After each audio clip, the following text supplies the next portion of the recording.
Tato FNAF figurka je tak realistická, že její cena ničí marketing. Je vyrobena z těch nejkvalitnějších materiálů, což jí dodává fakt hustý vzhled. Má pohyblivou čelist, odnímatelný motýlek, 2 mikrofony a klobouk. A kdyby toho nebylo málo, můžeš pohybovat i očima a obočím, což vytváří efekt, jako by nás figurka sledovala. Pro většinu lidí je ale její cena daleko za hranicí rozpočtu a proto hledají levnější alternativy. Jednou z nich jsou mini legendy, které nedávno vydali novou verzi figurky. Je odolnější, jednodušší na složení, neopotřebovává se a hlavně nestojí 25 000 korun.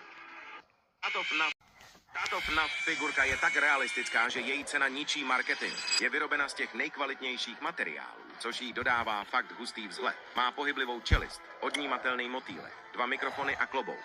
A kdyby toho nebylo málo, můžeš pohybovat i očima a obočím, což vytváří efekt, jako by nás figurka sledovala. Pro většinu lidí je ale její cena daleko za hranicí rozpočtu a proto hledají levnější alternativy. Jednou z nich jsou mini legendy, které nedávno vydali novou verzi figurky. Je odolnější, jednodušší na složení, neopotřebovává se a hlavně nestojí 25 000 korun.